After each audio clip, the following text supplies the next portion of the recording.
हेमंत पाटील सारखे कार्यकर्ते जे आहे आज शिवसेनेमध्ये आले.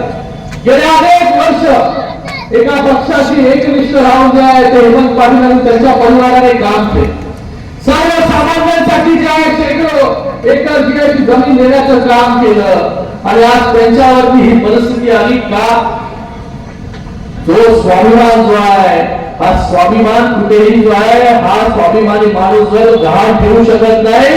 म्हणून शिंदे साहेबांनी उठाव केला आणि आज हेमंत भाऊ या ठिकाणी उठाव केला.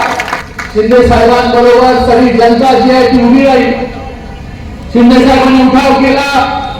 सरकार स्थापन झालं. शिंदे साहेब मुख्यमंत्री झाले तर लोक बोलायला लागले अरे पुढच्या विधानसभेमध्ये काय होतं बघा. कोणाचं सरकार येतं, कोणाचं सरकार येतं.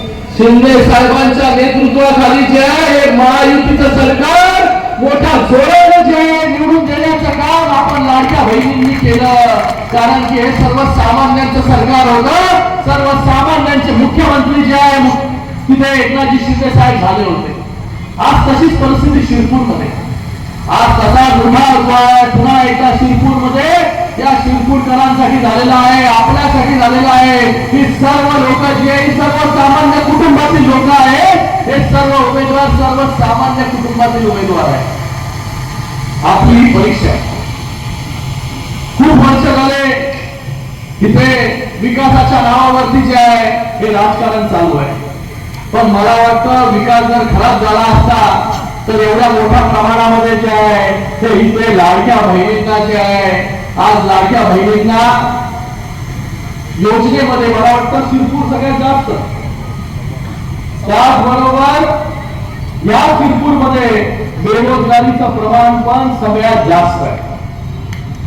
मला सांगा जेव्हा कुठल्याही शहराचा गावाचा विकास होत असतो तर विकास म्हणजे काय? विकास म्हणजे फक्त रस्ते झाले म्हणजे विकास झाला. आता आम्ही गाडीतून येत होतो तर दादा भुसे साहेब मला दाखवत होते की जे सिमेंट कॉन्क्रीटचे रस्ते देखील झालेले आहेत त्याच्यामध्ये मोठ्या जे आहेत ते भेगा त्या ठिकाणी पडलेले. मोठा निधी जो नगर विकास विभागाचा तिथे आला पण त्याचं काम जे आहे कशा प्रकारे या ठिकाणी. मला वाटतं आपल्या मुला बाळांसाठी जी ही निवडणूक खूप महत्वाची आहे. कुठल्या एका परिवारासाठी ही निवडणूक नाही, ही सर्वसामान्य जनतेसाठी ही निवडणूक आहे. म्हणून सर्वसामान्य जनतेने जे आहे हे लक्षात घेतलं पाहिजे की या निवडणुकीमध्ये जे सर्वसामान्य कुटुंबातील लोक आपल्या समोर उभे आहेत या लोकांबरोबर जे आहे ते आपल्याला उभं राहायचंय. मी विचारले की याच्या अगोदर कशा प्रकारे निवडणुका व्हायच्या. लोकांनी सांगितलं मला की अशा प्रकारची निवडणूक जी आहे ती कधी झाली नव्हती. ती पहिल्यांदा शिरपूर मध्ये जी आहे ती आधी कधीची निवडणूक जी आहे ती या ठिकाणी होते. कारण की सर्वसामान्यांचे प्रश्न जे आहे घेऊन आज हे सगळे उमेदवार इकडे आहेत. आपले वेगवेगळे प्रश्न आहेत.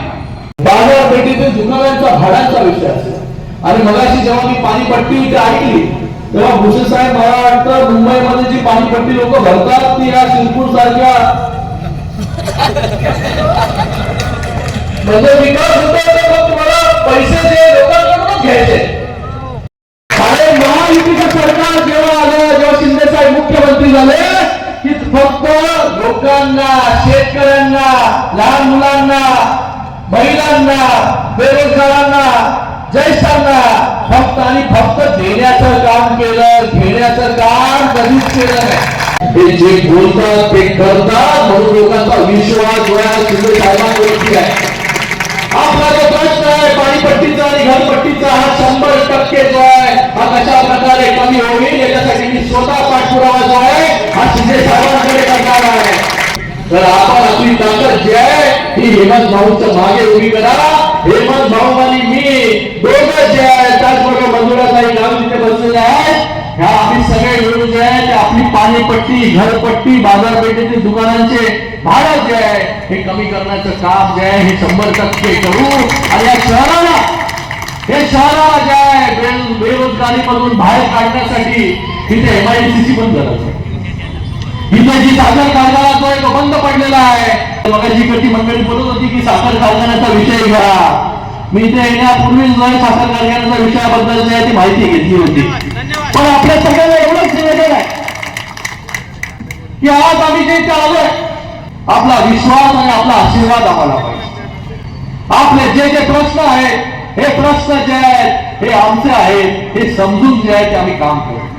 भुसे साहेबांनी आणि मला या ठिकाणी प्रचार करायला पाठवला, याच्यातून सगळ्या गोष्टी समजून जावा की शिंदे साहेबांचं लक्ष जे आहे हे शिरपूर वरती बारीक आहे. फक्त मला शिरपूर वासियांना सांगायचं आहे की आपण एक वेळा जो आहे हा वेगळा निर्णय घ्या. एक वेळा जे सर्वसामान्यांवरती विश्वास दाखवा.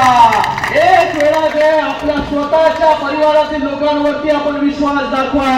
आपल्या मधील लोकांवरती विश्वास दाखवा. येणाऱ्या काळामध्ये आपल्या ज्या ज्या प्रश्न आहे, समस्या आहे, 100% जे आहे हे शिवसेना सोडवल्याशिवाय राहणार नाही. पुन्हा एकदा आपल्या सगळ्यांचा खूप खूप धन्यवाद. जय